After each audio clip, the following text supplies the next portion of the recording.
from? But like, where are you really from? Like, from Syracuse, New York, but I'm really from China. Where am I actually from? I'm from Lockport, New York. I'm from Carmel, New York. Born in America, but it gets pointed out that I am Asian. I grew up in very white suburbia with a graduating class of like 500 people, and I was the only Asian female out of that entire class. And all throughout high school, I always felt it, but not in a way that I was just an Asian girl. I was just known as the Asian girl. Growing up in the nail salon and general life, there's between America and Vietnam, neither are very much home. It was interesting because you, like, when you'd hang out with your friends, you notice things that you did, but you didn't do all the same things. And I always wondered, like, why was I like that different? But the more you did it, you realize, like, oh, it's because you come from a different background. So at like an early age, I did like or I just knew that I was that different, and I kind of like understood perspective. In terms of like inviting people over, you know, when people came over to my house, it was sort of like kind of a weird thing for them because we were still very culturally, you know, strong, and like we'd eat a lot of smelly foods and all that. And like when they asked for like, oh, do you have any snacks? I bring out like sweet corn or like those Filipino snacks. I'm like, what is that? You know? It was very unsettling because I didn't know why I felt that way, and I was very like scared of that like uncertainty. So a lot of times I was just fearful and just hard. It was hard for me to like, I guess, get out of my shell, and it kind of like led to me just isolating like what they did and as opposed to what I did, and I just sort of like kept my differences to myself.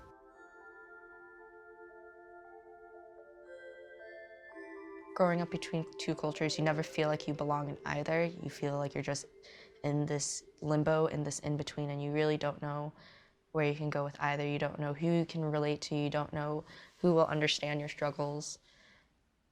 You don't know if what you're doing is too Asian. You don't know if you're doing is super whitewashed. You don't know if you have a right to feel offended by something because you aren't as Asian as you could be. And you just don't know if your reactions are valid to everything. There wasn't really a lot of Asian people that I could look up to back, like, let's say 15 years ago.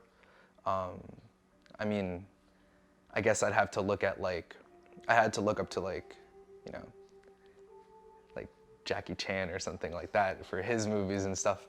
But then I don't know, I felt like I couldn't really say that without people saying, oh, of course you're gonna like Jackie Chan, because, you know, duh, because he's Asian.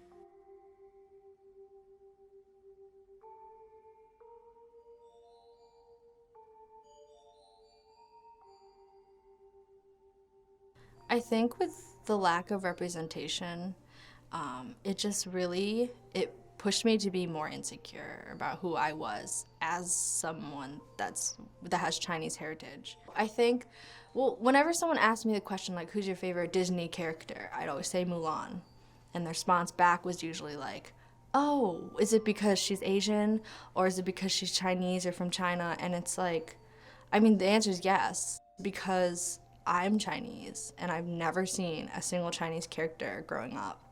So it was something it resonated with me, but it sucks that a lot of people make that connection with, oh, I'm Asian, she's Asian, so I must like her, you know? It was more of like, she's the only character I've seen that has shown me that Asians and Chinese people can be talented. I think there's a balance. I think, like, if there's an Asian character, of course it should be played by an Asian actor. Like, why should that even be a problem? But then I understand the other side of, like, oh, there's so many other stories that this could tell, but, and of course there are people that are overreacting, but I think there is the problem of representation at its core.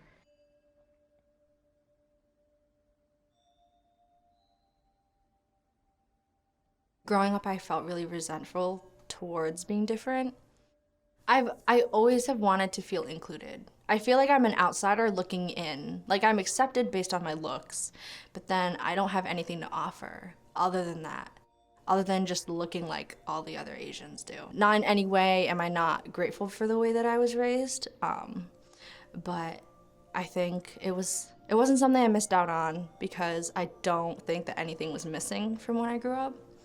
But there's like a small part of me that wants to be accepted into it, and I know that I can't be because of who and how I am. I definitely feel out of place on my mom's side of the family just because I love my dad, right? And I always want to emulate him whatever he does. And he's a great guy, but he's not necessarily the most culturally affluent, not necessarily the most intelligent. So every time I try to be like him when I'm with my mom's side of the family, her brother and my cousins and stuff, I definitely feel more like a white American there as opposed to my parents. But when I'm with my dad's side of the family, I'm definitely I feel like that, the Asian kid, and they all know it, but they don't want to address it because they don't know how to address it. They don't want to come off as ignorant. But my tendencies that I do and my the way I grab a fork, I guess they say it's really Asian or something. There's definitely a difference between being with my parents and being in public in the sense of my Asianness. For example, sometimes we'll be talking about something and I'll say, Americans do this, and I never count myself as American in that sense. I'll say, Americans do this, blah, blah, blah, blah, blah, and explain some sort of cultural thing to my mom. But because I don't do it, I don't consider myself American in that sense.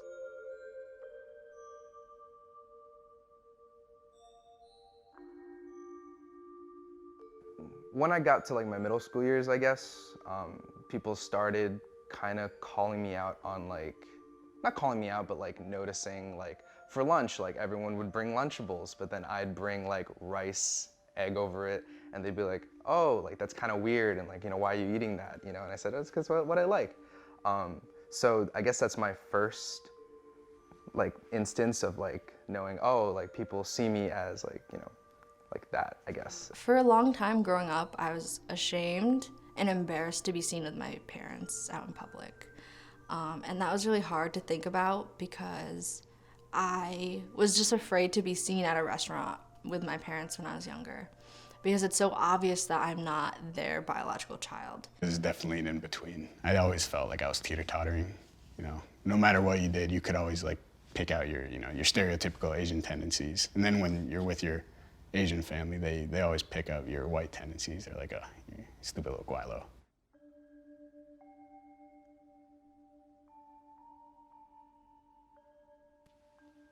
I think for me, what I'm proud of is understanding what my parents have been through and knowing that you can really persevere through anything.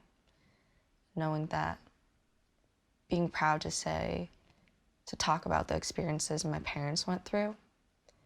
Being proud to say that despite all of those, they immigrated to America. They were refugees. They started their own business. They raised me and my siblings. We went to school. Me and my sister are in college, and my brother is on track for college. Despite all the hardships they went through, they succeeded in the American dream. And I'm a result of that.